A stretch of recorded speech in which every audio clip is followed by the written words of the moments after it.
A'udhu billahi minash shaitanir rajim. I seek refuge with Allah from Satan, the rejected enemy. Bismillahir Rahmanir Rahim. With Allah's name, the merciful benefactor, the merciful redeemer. I want to do something before I forget, because I get started with the lesson, and then I've intended to do it before I get started with the lesson, and I run out of time. This is free. Most of you have phones that are smarter than you. It's free, so I'm not going to go through the whole thing. I have the whole Quran, and it didn't. Now, you know, most of them it costs $9 or something like that, but this is absolutely free. You just Google the letter I, Quran, and excuse me. You just Google the letter I, and it'll come up. And what will happen is you'll get a list of all 114 surahs, and then you have to download each surah. They have a limit of how many you can download each day. I've forgotten exactly how many it is, but they will let you know when you've gotten all you can do, and then just go back the next day and hit them again. You know, I have hit them at 1 o'clock in the morning. They forgot. Thought it was all right. So, but it's good, and then that's one of the most renowned Qaris. That's Sheikh al-Husri that have there. You have a choice, and you can switch back and forth between them also. You know, don't just have one and say, well, I don't know, I might not want that one forever. You can change if you want to. But they do have a limited number of translations. They don't have Yusuf Ali translation. The translation is right under there. They don't have Yusuf Ali unless you upgrade to Pro Muslim? Pro Muslim. Yeah. And I think that's about $9, you know. But I just wanted to share that with you, because next to the lesson that I'm going to, well, actually, not next to the lesson, but these run hand in hand. Listening is most important. You can't not listen to the language too much. Of course, you know you can't listen to the Quran too much. But if you're trying to learn a language, that's how babies learn. Nobody sits down and teaches a baby how to speak their language. He just picks it up, or she picks it up from those around you. So listening is very important. And if you don't have any problem sleeping, then listen to it at night. Plug your phone up to charge it so it will be on charge all the time, and just listen to it all night. You have different ways that you can play it through, and I'm not going to go through all of it because you can follow the instructions, but you can read through the whole Quran, or you can repeat one surah over and over, or you can repeat one ayat over and over. So you have those choices. And I've been intending to share that with you, because if you're serious about trying to learn the language of the Quran, I'm not learning Arabic for conversation, but learn the language of the Quran, then it's very important to listen. And I used to tell people to get your CD or something to listen to. Now, you got a phone already. Just use it. So thank you very much. We're going to go on and get started. Now, the lesson that we have today is second only to listening as far as pronunciation is concerned. In other words, I think I'll go up on the other side. In other words, these are the alphabets, but I'm not going to even mention the names of the alphabets. And I know that many of you may know them already, and that's kind of a handicap. But you can't get rid of it if you know them already. But the names are not necessary. Not necessary to know the names of the alphabet. What we want to do is know what those alphabets tell us to do with the sound. So I got remember this is the foundation, so I got it down at the bottom. This is the foundation of the language. These are all of the sounds here. And I'm just going to go over them once, because you have heard them many times. These sounds are a, e, u. A, e, u. A, e, u. U, e, u. All right. And those are actually it's only 3 really, and that's a, e, u. But in all, it's 10. Once you shorten them and once you mix them up and make diphthongs out of it. All right? Now, my brother told me, I believe it was Friday, he was telling me about another brother who is a very, very knowledgeable instructor in Arabic, and he knows the language, you know. So I'm not even on the same ballpark with him. But he says, he teaches different from you. I said, no, I know he does, because when I teach, they have neglected. For instance, they don't tell you that ui and iu are diphthongs. Yet you have to read them throughout the Quran. You have to make those sounds throughout the Quran. They are diphthongs. A diphthong is when you have two different vowels added together, a short vowel and a long vowel of different calling, pronounced together to give you a new sound. That's a diphthong. So instead they teach you that you have 2 diphthongs, you actually have 4. Okay. So and I'm not afraid to say it. When Allah shows it to me, I'm not afraid to say it. I don't see that in any book, in any textbook, but it's true. You know? And when I show it to it, I have had a couple of people who have asked me about it. When I show it to them in the Quran, many places, not one place, sometimes in a word like zuyina, that's your uy.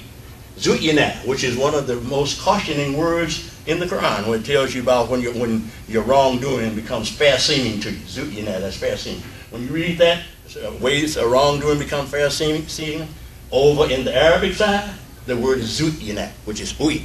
Uy, all right? Which is a diphthong. Okay. That's in the word, and then you have this diphthong and this one many times when you're joining 2 words together at the end. When one word ends in a tanween, and the next word has a shadda on it. If you see a word begin with a shadda, that means it's pronounced with the word before it. All right? Okay, so now let's do this. These are the 28 alphabets. Sure you know that already, that we have 28. I have one up here green because I want you to know that it's not like the others. It is a vowel, so when it's a vowel, I have it red here. But when it is used with a vowel sign, which I'm going to put vowel signs on all of these, so that we can make some sound, because all these do is give us positions from which to make sound. That's what we are. They can be used in position to stop making the sound also, if you have a sukoon and the vowel coming before it. But what we're going to give you today is your, excuse me, slow it down, can't get no water. All right. Is that these are the alphabets used in a position to influence these sounds before you make them. And this one is green because it's neutral. People call it aleph. I don't call it aleph. I just call it a neutral letter. I used to call it a dummy letter until I realized I shouldn't call it dummy because it's not dummy. But it's neutral. It does not influence it does not influence the sound. Only when it's a sound, then it's aleph. All right, when it's a sound. But if it's neutral, it also may be seen like this, with a hamza included on top of it. All right. Some writers use both. Some use one. Use the green one by itself. But either one of these, both together or by itself, or even the hamza by itself, will yield the same results, meaning that it will not influence the vowel. You just make the sound. So the sound here, according to what we just went over at the bottom of the page, is what? It's ah. So that's what it is, your ah. After this, all of the marks are going to represent influences on the sound, okay? So, but this one doesn't. So what I'm going to do is I'm going to go on, because the board shakes so, I'm going to go on and lay the mic down for a minute and go on and put, I want you to see me put the vowel signs on there so you understand that these, here we can do nothing. Here we have a sound, ah. Here we have nothing but positions. Some of these positions I can show you from the outside. Some of them you'd have to listen to me and tell where I'm coming from, because you have the same physical structure, vocal structure that I have. So these are just positions from which, today we're using them from which to stop making sound. They also can be used in positions, I'm sorry, from positions from which to start making a sound. Excuse me. We're using these positions to start making the sound. All right, let me just put the vowels on here now. It's good to see the process. That's why I have plenty of time to put these on. And this board is kind of shaky, so I just want to hold it so I don't make a bunch of wavy marks. And all of these are the same sound that I'm using. We could use either of the 3 short vowels to do this. But I use this one, which is ah, because we have some letters that sound almost alike. But when you have ah, I mean, when I say I mean they influence the sound almost alike. Now, they influence the sound almost alike. But when you have ah, you can hear the clear distinction. And I'll point those letters out to you after we have gone through them all, okay? We have letters that give you the same starting position, but you let it come out of the mouth differently. That's what makes the difference. You start at the same place, but you come out of the mouth differently. You know, in track, depending on how you come off the block as well as not how you win. Everybody's coming off the block. But if you know how to come off the block, that gives you an edge. Not that I know, I've never been that bad. I couldn't catch a turtle. Okay, so now listen closely, because as I said, this is going to determine how fast you're able to learn to pronounce words. You have already had syllables, which is the smallest pronounceable part of a word, but now you need to know when you see these syllables, some of these letters are going to be in the syllable, and you need to know what to do with the syllable. All right. Every syllable, if you just a brief reminder, every syllable has one vowel sound in it. All right. So here, each one of these now are syllables. These are syllables. Each one of these up here could be a syllable. All right. Okay. So now let's go through these, and we'll pronounce each of them 3 times. Okay. And you pronounce them after me, if you will, please. If you're not running out of juice. I know everybody's fasting, so if you're running out of juice, you can say it. All right. Back. Back. Back. Back. Back. Back. All right. So you see that? That one I can show you. You put the two together and you're saying add from that position. So I'm going to emphasize, I'm not going to do this on every letter. I'm going to emphasize this here because you can't see that. Here, this is all this letter tells me to do is do this. And then from that position, I can say ah, e, or oo. Well, today we're saying ah. So from that position, I get back. Back. You got it? If I didn't have this there, then it would just be ah. Back. All right? So now let's go through all of them. Tack. Tack. Tack. Tack. Tack. And by the way, when we get on one, I'll look around to see if you have any question as to where I'm actually starting. Sometimes some of them are a little different, a little difficult for people to hear. Then we will expound on where you are, where you are to go to make that sound. If I look around, if I don't see any hands, I'll go on to the next one. Huh? Pardon? Yes, ma'am. Why do you have my eyes not that good, but third coming through? Why is it you have This one? no that nerve? Why is it you have? Why is it the 3 in the line, the red line nerve? I'm not. Oh, what? I'm learning, but I'm not. Yeah, no, that's a good question. That's a good question. Why is that? Okay, that is. In other words, actually, my penmanship, I can't reproduce exactly what I did before each time. But if I were perfect like a typewriter, listen. If I were perfect, this has nothing to do with your question here. I'm going to answer your question though. If I were perfect like a typewriter, this, and this would be the same stroke. That's what I was saying. Okay.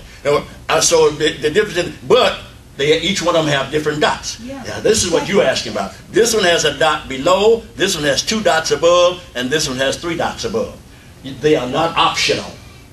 Oh, okay. They are not optional. You can't say, oh, I just forgot one of my dots. Well, you wrote a different letter. I was thinking that maybe you would do something different. That's a good question. That's a good question. But I just wanted you to first understand that when we have a situation like this, and this, the stroke itself would be exactly the same. But it's the dots that makes the difference.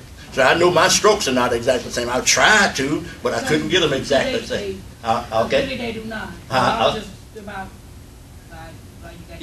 well, the dots. In other words, the dots tell you which one this letter. In other words, this is kind of like, you remember when you were learning to write English, and the teacher told you it was important to dot your I's and cross your T's and leave a hole in the middle of your E's. If you don't dot your I, we don't know whether it's an I or a T, right?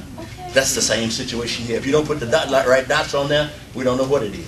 Okay. As a matter of fact, if you don't put a dot or a cross on a T, then it's nothing, is it? Unless somebody think it's a little tiny L that you're making or something. So here, the same thing holds true. The dots are very important.